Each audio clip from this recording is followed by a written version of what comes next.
क्या आप भी किचन में गए थे कुछ चीज़ लेने और अचानक से भूल गए कि आखिर में आप क्या लेने गए थे? या फिर अचानक से आप मोबाइल में कुछ सर्च करना चाहते थे और आप तुरंत भूल गए कि आप क्या सर्च करना चाहते थे? या फिर आप कुछ बुक्स में से कोई चैप्टर पढ़ना चाहते थे, जैसे बुक आप आपके हाथ में और आप भूल गए कि आखिर में वो कौन सा चैप्टर था या वो कौन सा पेज था जिसको मुझे पढ़ना था? क्या ये अचानक से होता है? तो ये कोई एक सिंपल सा नॉर्मल सी बात नहीं है, ये कोई सिंपल सा मैटर बिल्कुल भी नहीं है। वेल, इसके पीछे भी हमें थोड़ा ध्यान देना पड़ेगा, थोड़ा सा जागरूक बनना पड़ेगा और थोड़ा सा अवेयर बनना पड़ेगा। वेल, ये कोई डिमेंशिया या फिर कोई अल्जाइमर्स नहीं है, ये कोई advance stage of memory disturbances नहीं है बिल्कुल भी। लेकिन ये फिर भी हो सकता है कि आपके ब्रेन को प्रॉपर जो प्रोटीन चाहिए, जो विटामिन चाहिए वो नहीं मिल रहे हैं। आपके गट को, यानी कि आपके आपके एब्डोमेन को, आपके पेट को जो रिक्वायर्ड एसेंशियल्स विटामिन मिनरल्स हैं वो सब कुछ नहीं मिल रहे हैं। और हो सकता है ओवरऑल आपकी बॉडी में भी जो vitamin B12, B6, B12, B1, B2, B6 जितने भी B12 के ग्रुप रहते हैं, और उसके अलावा भी जो एसेंशियल मिनरल्स एंड विटामिन रहते हैं, एंड कुछ जो कोएंजाइम्स रहते हैं, एंड ऐसे सारे ट्रेस एलिमेंट्स, यदि वो प्रॉपर मात्रा में नहीं मिल रहे तब भी ऐसा ये मेमोरी डिस्टर्बेंस हो सकता है। और उसके हिसाब से आपके ब्रेन को प्रॉपर प्रोटीन नहीं मिलता और आपके ब्रेन का जो हिप्पोकैम्पस जो एरिया है, आपको उसको प्रॉपरली राइट न्यूट्रिशन नहीं मिलता। तो हो सकता है उसके हिसाब से आपका जो ब्रेन है वो श्रिंक होने लगता है, अट्रोफी अर्ली एज में आपको आने लगती है, और ऐसे सारे सिम्टम्स को हमको बिल्कुल भी इग्नोर नहीं करना चाहिए। तो जल्दी से जल्दी हमें इनको फिक्स करना चाहिए। इसीलिए ये जो वीक मेमोरी होना, और इसको बोलते हैं स्यूडो डिमेंशिया, तो वो किसी स्ट्रेस के हिसाब से हो सकता है। आपके दिमाग में बहुत सारे विचार एक ही टाइम में घूम रहे हैं, एक ही टाइम में दिमाग में 10 बातें चल रही तब भी हो सकता है। और खास करके खान पान में कमी होने से हो सकता है। यदि कोई आपका शुगर फ्लक्चुएट हो रहा है, डायबिटीज़ के हिसाब से आपके शुगर ऊपर नीचे हो रहे हैं, तो उससे भी ये हो सकता है। तो ऐसे बहुत सारे रीजंस रहते हैं, वहाँ से आपकी मेमोरी को डिस्टर्ब हो सकती है, क्योंकि आपकी बॉडी में proper vitamin B1, B2, B6 and B12 ऐसे सारे जो इंपॉर्टेंट घटक है जो नहीं बनते, और यही आपके याददाश्त को कमज़ोर करने का मेन कारण होता है। वेल, अब इसका नेचुरल सोल्यूशन क्या है? नेचुरल सोल्यूशन यही है कि एक्टिव लाइफस्टाइल को मॉडिफाई करें, और जिसमें हो सके तो आप अपना प्रोसेस्ड फूड है उसको अवॉइड करें, बाहर का जंक फूड अवॉइड करें।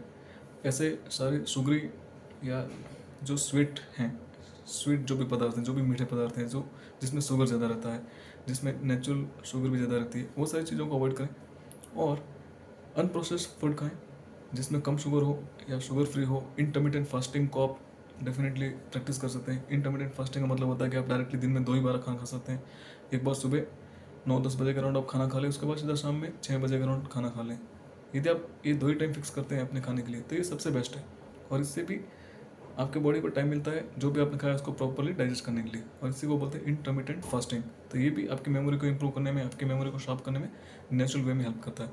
सो फाइनली मैं यही कहना चाहूँगा कि यदि आपको अपनी मेमोरी नेचुरल रूप से ठीक करनी है तो आपको प्रोसेस्ड फूड को अवॉइड करना होगा, जंक फूड को अवॉइड करना होगा, और ऐसे ही सारे जो ऑयली शुगरी पदार्थ जिसमें ज़्यादा स्वीटनर्स है, एडेड शुगर ज़्यादा है, उन सबको अवॉइड करना चाहिए। और उससे ही आपका ब्रेन का फंक्शंस, आपके स्टमक के फंक्शंस, गट हेल्थ, आपके ब्रेन हेल्थ, एंड आपके ओवरऑल जो बोन्स की health and overall blood vessels की जो हेल्थ है वो बेटर रहती है, और इससे आपकी मेमोरी शार्प होती है, बेटर होती है। आपको उसके साथ में आप कुछ ऐसे एक्सरसाइज कर सकते हैं जिससे कि आपकी मेमोरी बढ़ती है। जो कॉग्निटिव लेवल्स पे होते हैं, कॉग्निटिव स्किल्स होते हैं, उसको आप डेफिनेटली ट्राई कर सकते हैं। जैसे कि कुछ अलग अलग टाइप के कलर देखे और उसके अपोजिट कलर को याद करने की कोशिश करना रूम में, अपोजिट वे में लेटर्स को पढ़ना, कैलकुलेट करना अपोजिट वे में, यानी कि नीचे से ऊपर आना, ऐसे काउंट करना, जैसे 10, 9, 8, 7, 6, 5, 4, 3, 2, 1। तो जितना जल्दी हो उतना जल्दी आप काउंट कर सकते हैं। इस टाइप के ऐसे एक्टिविटीज़ होते हैं। ब्रश को आप उल्टे तरीके से, उल्टे हाथ से करें, जो आपका नॉन डोमिनेंट हैंड है उनसे। क्रिकेट खेलते तो आप नॉन डोमिनेंट हैंड से बैटिंग और बॉलिंग का प्रैक्टिस करें। तो ये सारी चीज़ें होती है जिससे आप लिखने की कोशिश करें आप अपने नॉन डोमिनेंट हैंड से। तो ये सारी चीज़ें होती है, इससे आपका डेफिनेटली जो ब्रेन का मसल्स होते हैं, मेमोरी मसल्स, एग्जीक्यूटिव फंक्शन जो मसल्स हैं वो इंप्रूव होते हैं। तो ये सारे नेचुरल तरीके होते हैं, इससे आप अपनी मेमोरी को फिक्स कर सकते हो, अपनी मेमोरी को नेचुरल तरीके से ठीक कर सकते हो। तो इसके लिए भी आपको हमेशा ये सारी चीज़ों के बारे में पता होना चाहिए। वेल, ऐसे ही ज़्यादा इन डिटेल इसके बारे में कंसल्टेशन के लिए आप हमारे साथ में ऑनलाइन कंसल्टेशन भी कर सकते हैं, जिसका लिंक आपको यहाँ पर डिस्क्रिप्शन में मिल जाएगा। सो आप हमारे साथ में किसी भी हेल्थ इशू से रिलेटेड कंसल्टेशन के लिए आप हमारे साथ में ऑनलाइन जुड़ सकते हैं, और जिसके ज़रिए हम व्हाट्सएप वीडियो कॉल या नॉर्मल कॉल पे भी आपसे जुड़ सकते हैं, और इसके अकॉर्डिंगली आपको पर्सनलाइज्ड आपका सॉल्यूशन बता सकते हैं। मतलब अभी के लिए इतना ही। और आपकी मेमोरी को इंप्रूव करने के लिए आप अपने ऊपर फोकस जरूर करें, काम जरूर करें। और छोटे छोटे मेमोरी डिस्टर्बेंस होते हैं तो ये कोई नॉर्मल चीज़ नहीं है, इसको बिल्कुल भी इग्नोर ना करें। राइट टाइम पे राइट सॉल्यूशंस लें उसके लिए, और हो सके तो उसको नेचुरली ठीक करने का कोशिश करें। Thank you so much, have a great time and do subscribe this channel. ऐसे अवेयरनेस को ज़्यादा से ज़्यादा लोगों तक शेयर करें और इस चैनल को सब्सक्राइब जरूर कर लें। और इस वीडियो से आपने क्या सीखा आप हमें कमेंट करके जरूर बता सकते हैं। वीडियो को लाइक तो जरूर करें, राइट, क्योंकि लाइक तो बनता है। थैंक यू सो मच, हम मिलेंगे और किसी आने वाले और किसी इंफॉर्मेटिव वीडियो में। Thank you and have a great time.